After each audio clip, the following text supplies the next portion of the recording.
Bom dia, boa tarde, boa noite, pessoal. Essa daqui vai ser a nossa quarta aula da monitoria de metazoários 1, dando continuidade à porífera.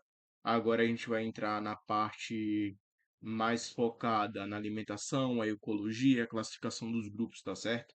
Na aula anterior eu falei um pouco sobre o que seriam as classificações mais atuais e eu espero que vocês gostem dessa aula. Então, vamos começar, sem mais delongas. Bem, a alimentação dos poríferos. Como eu tinha falado lá atrás, os poríferos, eles são chamados de esponjas, né?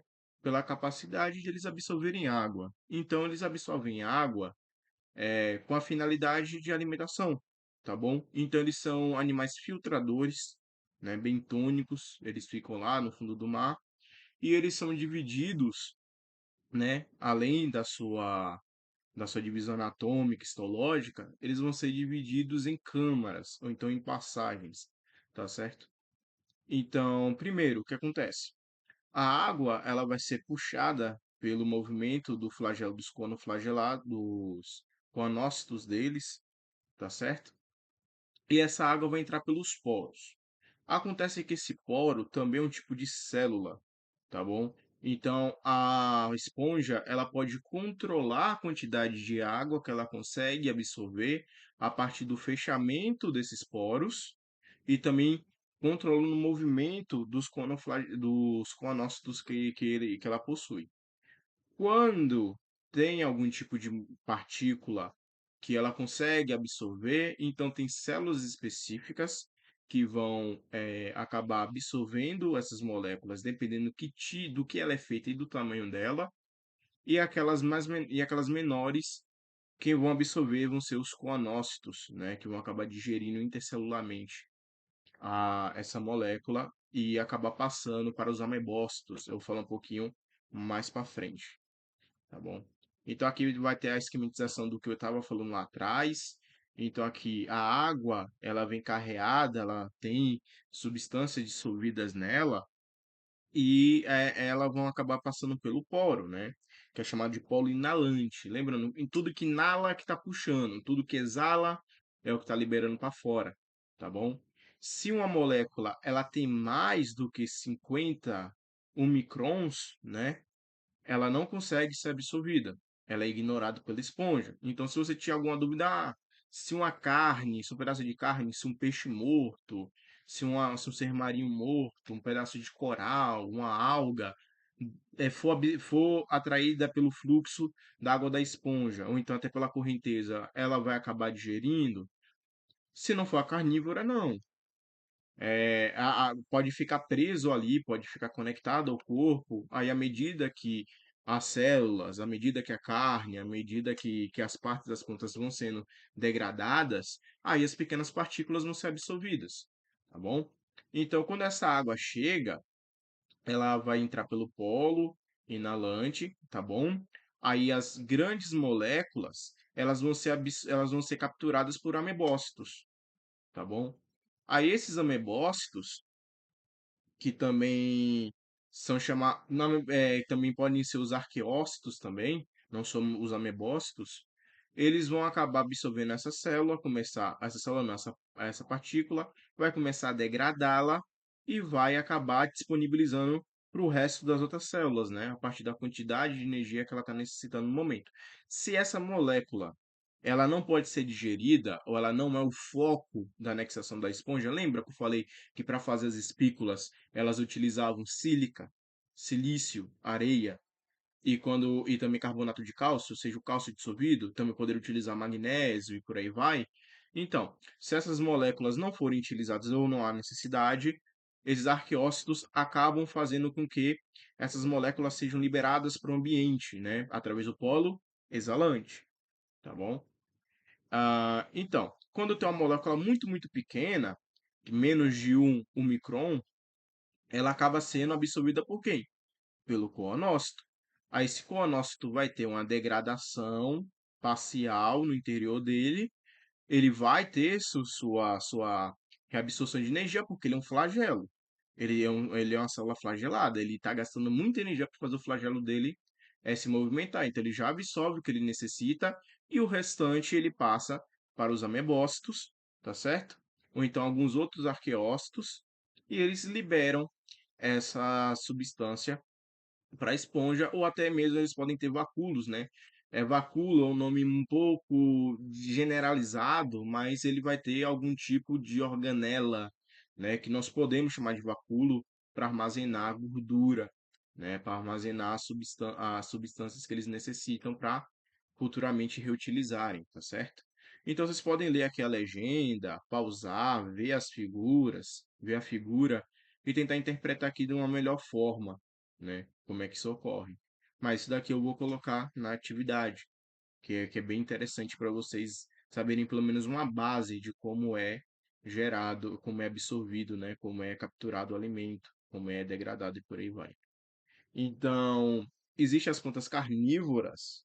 Quem, tipo, queria saber que existia e achou estranho não ter falado lá atrás. Não me lembro se eu, não, se eu falei ou não, mas existem esponjas, tá bom? Elas são normalmente as calcárias, elas fazem parte da classe calcária.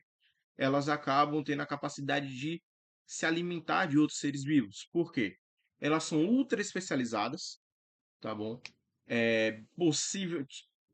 Tinha uma teoria, né? Tinha uma teoria que eles, na verdade, seriam outros seres vivos, ou que a gente deveria separá-las dos poríferos. Era como se existisse um porífero ancestral, deu origem aos poríferos que nós temos agora, e deu origem à classe calcária, e da classe calcária foi tendo uma especificação, né, dessas espécies de esponjas, e veio dar origem a essas esponjas carnívoras. Então, tem algumas pessoas que. Algumas pessoas não, alguns cientistas defendiam que a gente deveria reclassificá-las como um novo filo. Mas, para alguns não acham, alguns não defendem muito isso, tá bom? Aí depois houve uma reclassificação, uma análise genética, e acabaram classificando elas fora de Calcária. Todas elas. Algumas são ainda dentro de Calcária, mas foram reclassificadas em Desmond Pongini, tá bom? Pongini não, esqueci que trocou, tiraram Desmond Pongi, tá certo? Foram realocadas dentro dessa classe. Então, o que é que elas fazem? Em vez de elas filtrarem, elas podem filtrar? Eu não sei. Eu pesquisei, não vi nenhum, não consegui achar nenhuma informação em lugar nenhum dizendo. Eu poderia ter apelado pelo ChatGPT, mas ChatGPT nem sempre as informações são verídicas, tá certo? Então, eu preferi deixar quieto, já que eu não consegui achar se elas ainda fazem filtração ou não. Mas o que acontece? Elas vão ter uma série de substâncias que não se degradam, uma série de enzimas que não são dissolvidas na água, elas acabam, elas são altamente colantes, né, adesivas, aderentes. Aí quando um peixe, um crustáceo, uma molécula cai ali, já começa a degradação. Ela consegue prender e já começa a degradação, já começa a enzimação do que ela capturou e ela vai absorver e transferir a energia para as plantas, né? Os metabólitos, vai produzir os metabólitos, para as plantas não, me desculpem, vai acabar degradando o que ela capturou e ela vai disponibilizar os nutrientes para suas células, certo? Então tá, aqui a gente vai ter o coanócito, como eu tinha falado antes. Aqui é só para demonstrar como é que acontece a absorção. Ele faz esse movimento aqui, pulsátil, do, do flagelo, acaba absorvendo a água, trazendo partículas, né? Elas são filtradas, aqui como se fosse guerras de peixes, né? Que é chamado de colarinho, essa estrutura. Aí ocorre uma fagocitose das moléculas que a esponja necessita. Aí você vai ter os vacúolos digestivos, normalmente são lisossomos, vão acabar degradando essas substâncias, e o que ela não necessita, ela passa com amebócito, também com arqueócito. E aí, essas substâncias vão ser degradadas e os metabólitos vão ser disponibilizados para as outras células, tá bom? Então, como é que ocorre a troca gasosa? Vai ser por difusão. Normalmente, os seres mais basais são por difusão. Alguns estudos traziam que, como isso daqui funciona um pouco parecido como as brânquias e as guerras de alguns peixes, né? Daqueles peixes que são mais filtradores, elas acabavam utilizando isso aqui para respiração. Mas só que não é bem assim. Isso daqui também serve. O colarinho também dá para servir para fazer difusão para respiração. Mas a grande maioria das células delas das esponjas conseguem fazer essa troca gasosa com o ambiente. Então, à medida que a água está entrando, elas conseguem liberar o CO2, que é o resto metabólico, absorve o oxigênio e joga esse oxigênio lá dentro da mitocôndria para dar continuidade do ciclo de Krebs e do ciclo de Krebs não, para dar continuidade na parte de diminuição da acidificação do da mitocôndria, da parte interna da mitocôndria, e acaba formando água. Aí essa quantidade de água excessiva libera e também pode usar o oxigênio para neutralizar algumas outras coisas. Tá bom? Para quem não lembra, lá na teoria do surgimento dos seres vivos, lembra que a teoria é que os primeiros seres vivos, as primeiras bactérias basais, elas não utilizavam o oxigênio, elas liberavam o oxigênio, elas acabavam pegando enxofre e outros elementos químicos, acabavam combinando com oxigênio e com hidrogênio e liberava para fora da sua organela. Então fazia todo o seu processo metabólico e liberava para fora. As bactérias extremófilas, algumas bactérias do grupo mesmo do domínio bactéria, que não utilizam oxigênio, eles liberam oxigênio para fora. Mas todos os seres vivos que utilizam oxigênio para fazer respiração ou para fazer uma quebra, acabar transformando em água. Lembrem disso. Se alguém ficou um pouco confuso pelo que eu falei, lembre dessa parte. Então, a respiração, a excreção dela é por difusão. Tem muita água chegando, tá com oxigênio, tem pouco oxigênio dentro da célula. A célula libera o CO2, puxa o oxigênio, tá bom? Se tem muita excreta dos metabólitos, a água tem pouca, libera para a água. Então faz esse controle osmótico. Quem lembra de física, toda a pressão de moléculas que vai contra a parede, e aí tem os carregadores, tem as proteínas especializadas em fazer essa troca, né? Não vou entrar nesse mérito, mas quem não lembra um pouco de fusão, pesquisa um pouquinho na parte de química e de física. Quem lembra um pouco de biologia celular, volta lá atrás. Mas normalmente vai ser por difusão. Também pode ocorrer por proteínas que transpassam a membrana? Pode, normal, tá bom? Sistema nervoso, elas não possuem sistema nervoso, porém elas acabam tendo respostas ao ambiente através de células especializadas para isso. Aí aqui é uma representação em 3D, no qual, deixa eu ler aqui porque aqui eu não me lembro muito, mas isso daqui é de uma esponja de água doce, né? Aí o que acontece? Tem as proteínas que estão transpassando dentro do corpo dela, essas proteínas acabam sinalizando alguns acontecimentos, né? Algumas células acabam produzindo também as proteínas como se fossem neurotransmissores, tá certo? Isso daqui faz com que as células em volta dessa célula que produz, se eu não me engano, é a pintada em vermelho. Deixa eu ver aqui.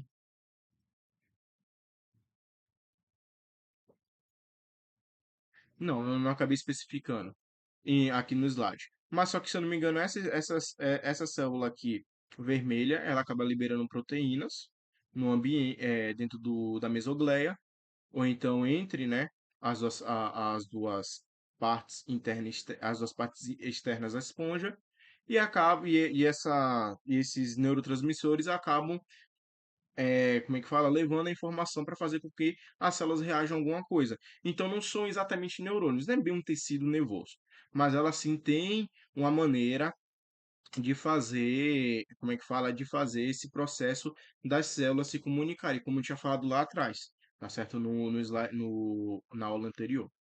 Então, na reprodução das esponjas, que aqui tem um ovo esponja, né, se brotando, as esponjas normalmente elas vão querer fazer reprodução sexuada, né? A maioria dos seres vivos que conseguem, aí no Placozoa muda um pouco lá, quando a gente fala em Placozoa, eu vou demonstrar um pouquinho disso, né? O que ocorre? Os seres vivos vão querer ter o que? Variabilidade genética. Então, para eles é muito mais viável ter uma troca. Então, um pouco de gasto de energia para formar um, um gameta e depois incubar, né, uma larva para liberar ela, vale mais a pena para a espécie do que você só ficar se dividindo, ou então ficar se autofertilizando, tá certo? Então, o que acontece?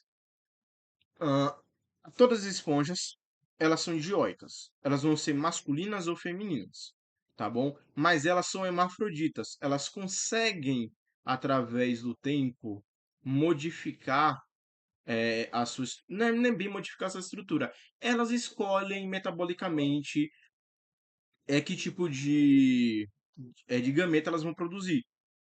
O que depende disso? Uma série de hormônios.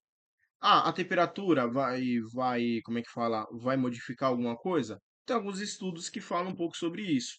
Desculpem, mas, tipo, eu não vou entrar nesse mérito, são algumas coisas que ainda estão sendo estudadas, né? Então, o que é que ocorre? A esponja, ela vai acabar querendo ser macho ou fêmea naquela época ali de reprodução, né? Normalmente vai ser tipo assim, em uma época de reprodução ela é macho, na outra época ela é fêmea. Ou então ela pode continuar sendo fêmea. E também tem alguns estudos que falam que antes de elas se reproduzirem, elas talvez liberem algumas substâncias, porque algumas dentro de aquários foram cultivadas em ambientes fechados em laboratório, algumas liberavam substâncias, meio que já indicando, olha, eu quero ser macho dessa vez, eu quero ser fêmea.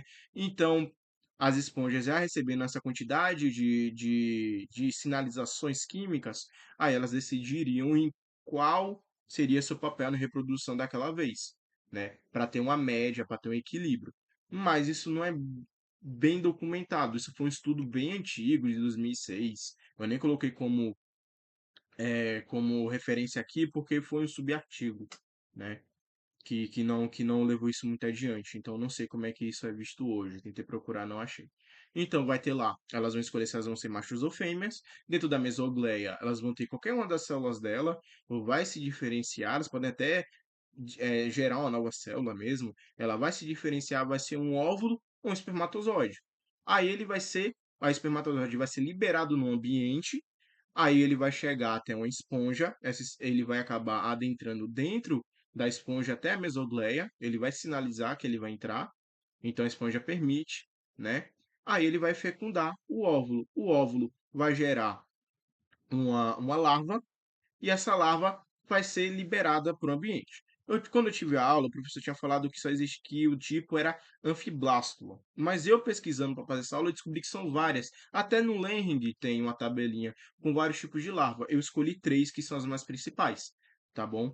Que são as mais conhecidas, tá certo? Aí, quando ela acaba formando, ela já está bem madura essa larva, ela libera essa larva através do ósculo mesmo, através da cavidade superior dela, apical dela. Aí essa larva ela é ciliada, ela vai achar um lugar para ela se fixar. Quando ela se fixar, ela vai sofrer uma série de mudanças, ela vai sofrer uma invaginação, tá bom? E depois ela vai começar a formar um tecido um pouco parenquimatoso. Para quem não sabe o que é um parênquima, é qualquer tipo de tecido em terceira dimensão. Ela não é plana, ela vai ter tanto em um lado, tanto em eixo longitudinal, latitudinal e hexagonal, tá bom? Então você vai ter tanto células que está na frente, está atrás, está para cima, está para baixo, vai ter uma configuração de terceira dimensão e ela vai absorvendo água, vai absorvendo nutrientes, vai absorvendo sais e vai se desenvolvendo em uma esponja adulta, tá bom? A reprodução sexuada pode ocorrer de brotamento e germulação. Eu tinha falado lá que eu tinha esquecido qual era o nome dessa estrutura aqui, ela é chamada de gêmula, mas daqui a pouco eu falo um pouco sobre ela. Como é que ocorre o brotamento? O brotamento, ele pode vir a partir disso daqui, mas é bem, bem, bem raro, muito raro. Em vez de ela liberar a larva, ela acabar deixando a larva vai recebendo nutriente da célula da esponja mãe, vira um broto e o broto é liberado depois. É muito, muito difícil. Tem pouca documentação sobre isso, tá bom? Tem muito pouca documentação sobre isso. Mas a sexuada, como é que ocorre? A esponja, ela tem muito nutriente, ela acaba fazendo suas células se diferenciarem, ela gera um broto, e aí depois esse broto é liberado no ambiente, ele pega e cai no solo, né?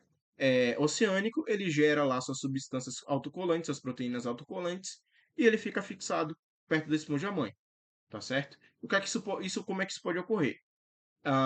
Cara, uma série de eventos, uma gigantesca série de eventos, tá bom? Pode ser pela temperatura, pode ser porque não houve uma grande quantidade de fertilização, pode ser porque a esponja quer, pode ser uma grande quantidade de nutrientes no ambiente, aí vai depender, né? Aí nas gêmulas, o que ocorre? vai acontecer uma grande diminuição na temperatura, uma grande elevação na temperatura, tanto, também pode ser na salinidade, na luminosidade, pode ser uma perca drástica de água do ambiente, sei lá, por algum motivo a maré ela voltou, né? Por muito tempo, aí a esponja acabou já vendo, olha, eu vou morrer. Então, o que é que ela faz? Ela junta várias células junto com um broto. Ela pega uma célula que vai dar origem a uma nova esponja. Ela vai unificar todas as células, muitas células em volta, vai formar uma série de cavidades e vai formar um corpo de resistência. Aí, se a célula mãe morrer, né, nesses processos de extremos, uma hora ou outra, quando os parâmetros todos voltarem a estar estáveis, né? Tipo assim, do nada o oceano ficou 41 graus Celsius, por algum motivo, né? Aquela parte ali do mar, onde tá aquelas esponjas ali, ficou a 41 graus Celsius em fevereiro, no dia 14 de fevereiro. Aí, isso fez um estresse gigantesco nas esponjas, elas começaram a fazer gemulação. Aí amanhã que voltou a ser 30 graus, que talvez seja o normal daquele ambiente, a gêmula vai começar a brotar. Não, tem que ter um tempo ali, tem que ter uma média, tem que ter como é que fala? Tem que ter uma. Ah, eu esqueci o nome da palavra, mas tem que ser contínuo, né? Não era a palavra contínuo, eu queria usar outra palavra, mas tem que ser contínuo, né? Os parâmetros estarem estabilizados, para que aí a gêmula comece a brotar novamente e dar origem a uma esponja nova, tá certo? Todas as esponjas fazem gemulação? Eu não sei dizer. Pesquisei, mas fala que normalmente é um processo assexuado que as esponjas conseguem fazer, tá bom?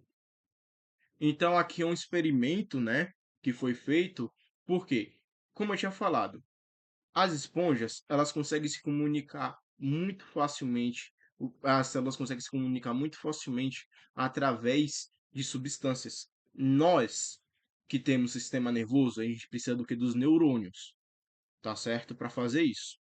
Só os neurônios se comunicam. Ah, uma célula perto uma da outra consegue se comunicar? Consegue. Mas, sei lá, uma célula do meu epitélio do meu braço, ela não vai se comunicar com a célula do epitélio do meu pé. É muito, sem ser um neurônio, é muito complicado.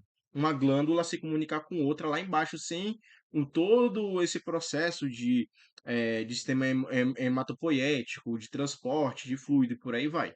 Não vou entrar muito nisso. Mas as esponjas conseguem o quê? Liberar substâncias no ambiente, dentro da mesogleia, no ambiente, para se comunicarem. Como eu tinha falado lá na reprodução sexuada, né? Que aí tem alguns estudos que falam que elas conseguem se comunicar para saber quem vai querer ser o quê, né? Nesse processo, no processo reprodutivo, no período reprodutivo sexuado. Então, o que ocorreu aqui, né, nesse experimento? Você pegaram uma esponja, trituraram ela de uma maneira que muitas células não fossem mortas e colocaram os pedaços. Aí o que que ocorre? Os pedaços começaram a se juntar novamente para dar origem a novas esponjas.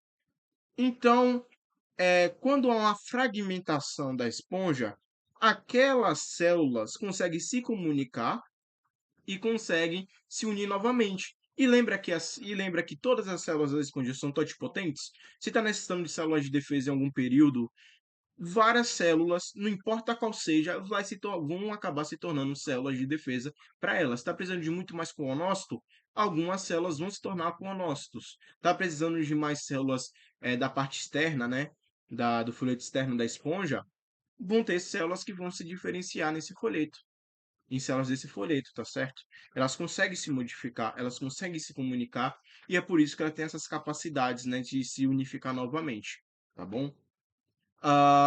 Eu falei da reprodução sexuada lá atrás, já aproveitando aqui a representação, aqui mais especificamente para vocês verem, né, formação do zigoto e por aí vai. Não vou entrar muito nisso. E aqui as diferentes lavas. Normalmente vocês vão ver muito mais a anfiblástula. Que a anfiblástula, ela vai ter essa quantidade de células aqui voltada para a parte que vai ser a parte aboral, né, da célula, que eu vou falar, essa coisa de corte de região aboral e boral não é muito utilizado em esponjas, embora alguns professores tragam, mas nas bibliografias não é muito utilizado.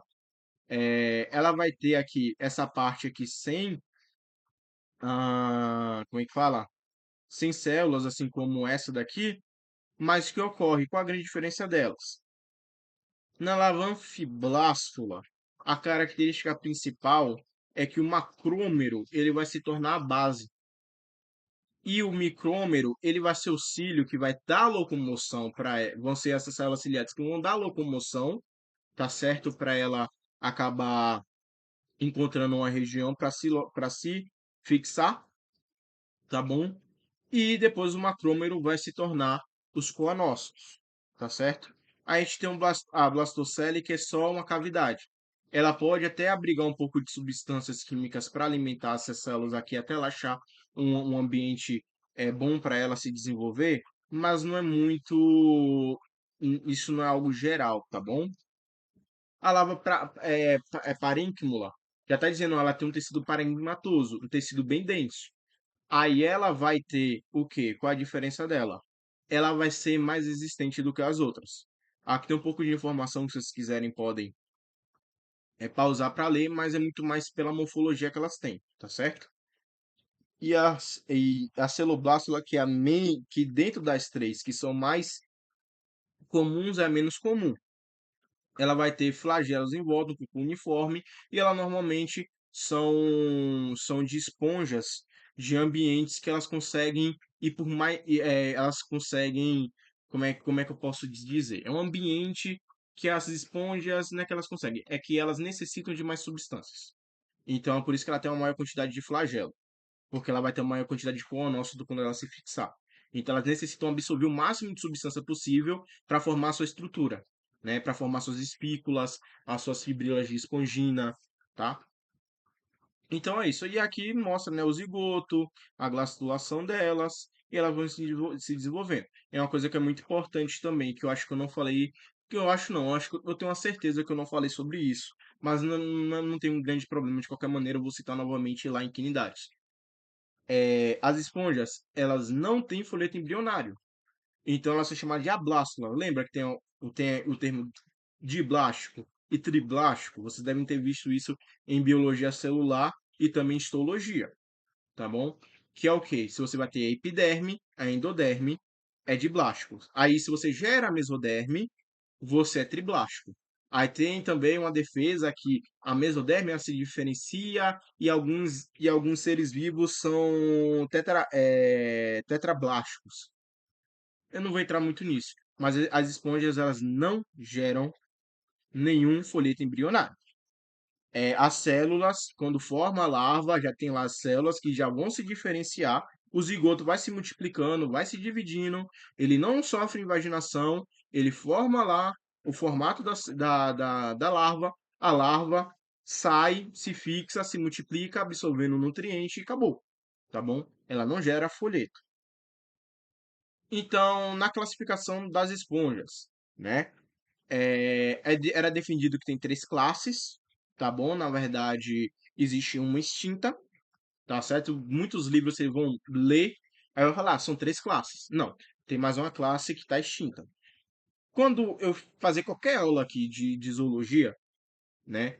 Eu não vou entrar em ordem, não vou entrar em família, não vou entrar em gênero. Talvez eu possa falar uma espécie ou outra que seja interessante. Eu pesquisei sobre o espécie tipo dos poríferos. Eu não achei que é o espécie tipo.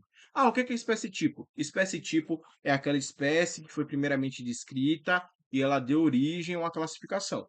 Exemplo, se você for falar sobre é porque eu não estou me lembrando de nenhuma espécie tipo. Mas vamos dizer que o espécie tipo de hominídeo é o ser humano. Então, a primeira espécie descrita de hominídeo foi o ser humano. Agora, todas as outras espécies que a gente achar e tiver muita semelhança com o ser humano, vai ser colocado como hominídeo. Então, eu não consegui achar nenhum trabalho dizendo, olha, existe uma espécie que ela foi a primeira descrita e ela que foi cunhada com o termo porífero e por aí vai. Não achei, tá bom?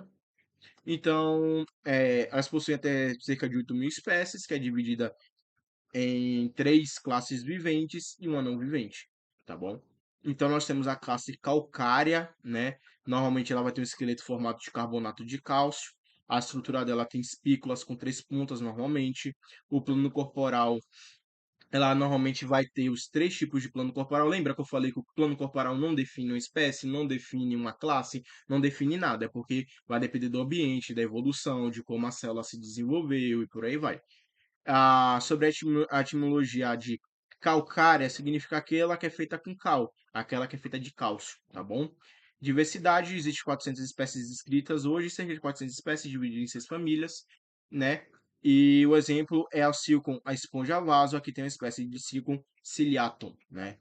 É a esponjinha vaso. A classe hexaquitinelida, tá bom? Que são as esponjas de vidro, tá certo? Normalmente elas são formadas por espículas de silicato, né? Também pode ser feita de trióxido de silício, tá bom? A estrutura das espículas é, é as que têm pontas mais diferenciadas, aí vai depender, mas normalmente elas vão ter 6 pontas, porque ela vai crescer em diferentes ordenações para que ela consiga ter uma região de defesa maior, porque elas são bem frágeis, tá? E tem alguns organismos que tentam se alimentar delas, porque eles também utilizam silício em alguma estrutura, tá? Tem as características únicas delas, é que elas não possuem camadas externas de pinacócito, elas perderam porque as espículas já são suficientes para ela ter essa defesa, né? A etimologia dela, né, de hexaquitinelida, é que significa 6 raios de agulhas, tá bom? Diversidade, cerca de 600 espécies divididas em 17 famílias, e um exemplo dela, né, uma espécie, é do gênero Euplectella, tá bom? Que são as cestos de flores de Vênus. Aqui tem a Euplectella aspergillum, né, que é a famosa, também chamada de cesto de vidro, e a gente tem a Desmontongina. A composição de esqueleto é a mais diversificada, então vocês vão ver com diferentes espículas, né? Algumas espécies não vão ter esqueleto, elas são puramente fofas.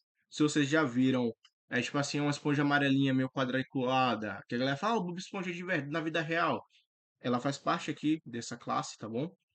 As estruturas das espículas normalmente são feitas de sílica, né? Tem algumas que são formadas de carbonato de cálcio, normalmente elas têm 6 pontas, ou normalmente elas nunca têm 6 pontas, elas podem diferenciar, mas nunca elas têm 6 pontas. 6 pontas é muito mais voltado a quando você a realmente essa classe aqui. O plano corporal normalmente vai ser o leuconoide, mas você pode achar dos outros planos também. Isso não é obrigatório. Mas lembra que o leuconoide é a leucóide ou leuconoide é aquela que tem várias câmeras vibráteis, aquela mais complexazinha, tá bom? Então, muitos defendem que elas são aqui é o taxon, não é a classe mais atual, mais diferenciada. Etimologia vem de comum, que normalmente já para dizer que são as esponjas mais diversificadas, né, em maior quantidade. E é um exemplo é a esponja, né, a esponja de banho. Por que esponja de banho? A galera pega essa esponja de banho, não tem espícula, não tem esqueleto bem definido, bem estruturado. A galera consegue tomar banho com ela. Vou mostrar ela ali um pouquinho na frente, tá bom? E aqui tem a esponjina oficialis, tá certo? Que é uma esponja de banho. E aqui nós temos o homocleromorfa. Achava-se que elas estavam extintas, aí encontraram alguns espécimes dela e daí para frente a gente foi encontrando mais, tá bom? Só que elas são as menos diversificadas. Se eu não me engano, aqui na frente deva ter. Não, não coloquei. Se eu não me engano, são 60 espécies descritas. Mas achava-se que elas só estavam extintas. Mas hoje em dia a gente sabe que tem uma quantidade interessante ainda delas vivas, tá bom? Uma característica notável delas é que há uma presença de membrana basal verdadeira sobre a camada de células externas, tá? Aí o que é uma membrana basal? A membrana basal nada mais é do que uma membrana que ela vai se diferenciar no tecido, é, no tecido do epitélio, tá bom? Então a membrana basal normalmente ela vai se tornar um folheto.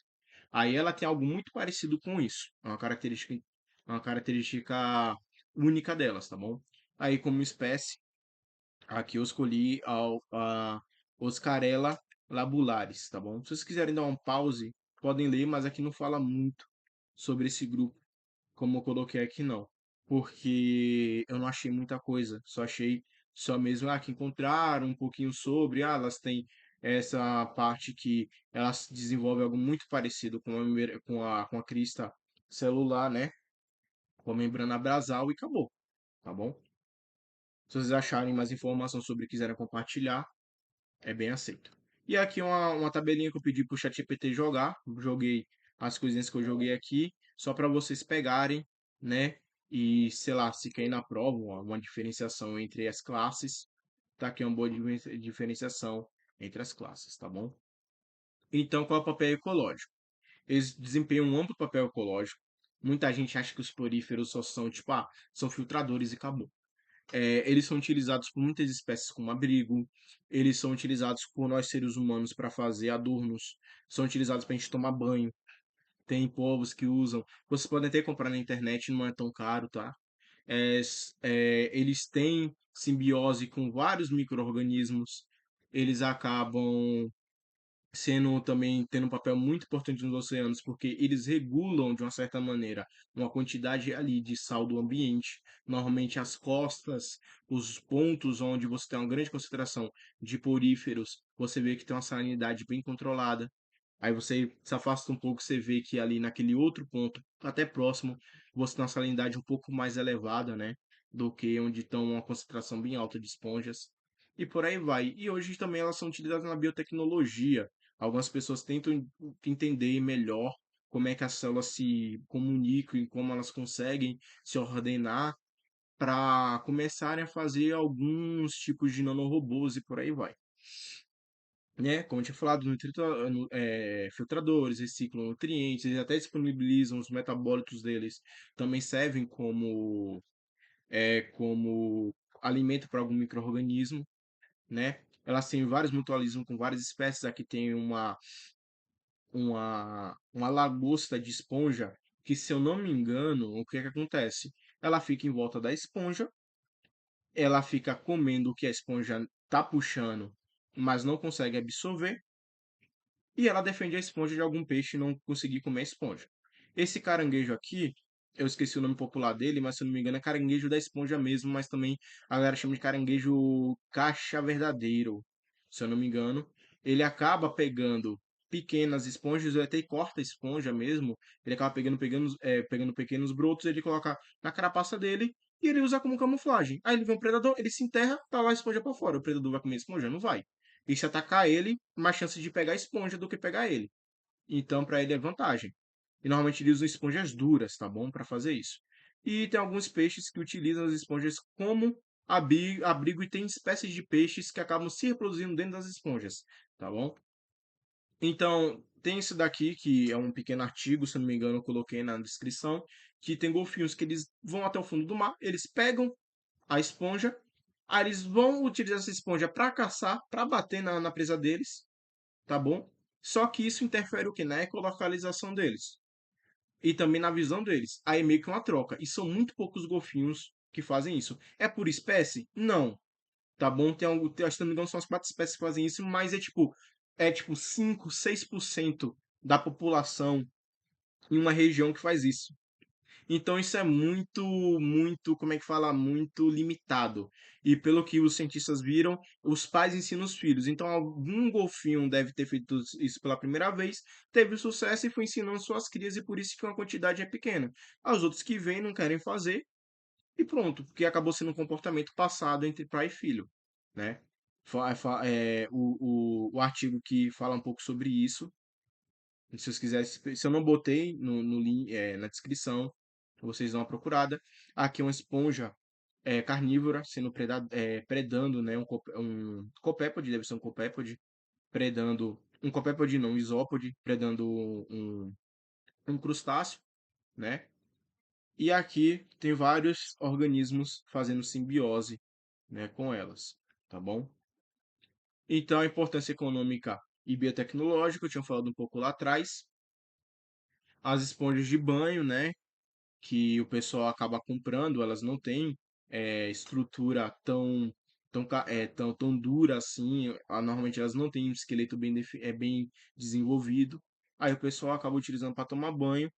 E também elas são componentes bioativos. Na biotecnologia, como eu tinha falado, que a galera tenta fazer alguns tipos de nanorobôs a partir dessa comunicação, química, elas também têm algumas pesquisas que fazem testes dos metabólitos das esponjas para fazer agentes antibacteriano, tá bom? E também anticancerígeno, porque quando a esponja ela tem algum tipo de célula que não está fazendo o papel que deveria fazer ou começa a se multiplicar, começa a entrar uma metástase infinita, o que acontece? Ela chega lá, as células chegam lá, as saudáveis, elas englobam essa célula ruim, né, essa célula que está com defeito, e começa a ficar trocando metabólito com ela, tentando fazer com que ela volte ao normal. Mas se não conseguem, elas acabam liberando a célula para o ambiente, ou elas acabam degradando, destruindo essa célula.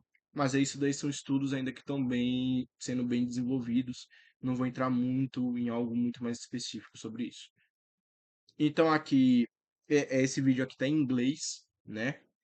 Ele fala um pouco sobre a importância das esponjas, ele é bem antiguinho, tá bom? Dos poríferos. E esse outro vídeo aqui fala também um pouco mais sobre a alimentação dos poríferos, como é que ela ocorre e a importância de eles serem filtradores dentro dos oceanos. Também tem em inglês. E aqui são as referências. Deixa eu ver. Não, eu não coloquei a parte dos golfinhos. Se vocês quiserem, vocês dão uma procurada, é algo muito interessante para vocês assistirem, tá bom? A próxima aula vai ser sobre Placozoa e Quitenófora primeiro, né? Lembrando sobre o que eu tinha falado antes. Há uma incerteza muito grande sobre esses grupos mais basais. Até dentro de alguns outros grupos mais atuais, principalmente dentro de Ecdysozoa, a incerteza é muito grande, tá bom? De como a gente caracteriza algumas espécies. Os poríferos, hoje em dia, eles são caracterizados como os animais mais basais. Mas estudos desde 2022 até agora já estão indicando que os quitenóforos são os mais basais, tá bom? Mas aí a gente não entra muito nisso. Se aparecer na prova, os poríferos são o filo mais basal? Sim. A não ser que o professor Paulo chegue lá e fale, olha, tem esse estudo aqui, e por aí vai, vocês vão perguntar, professor, você vai querer citar como? Pronto. Aí vocês vêm com ele. Outra coisa, quando eu for falando, e vocês acharem que eu estou falando algo errado, vocês têm informação melhor, mais atualizada, podem compartilhar. Podem até colocar na descrição, não, no comentário dos vídeos. Não tem problema nenhum. Essa avaliação daqui vai ser um pouquinho mais extensa. Vou tentar fazer com 6 questões e cada questão com pelo menos mais do que uma pergunta, tá bom? Para vocês terem um foco um pouco a mais no estudo. Contudo, é isso. Muito obrigado pela atenção de vocês. Até o próximo vídeo. Valeu!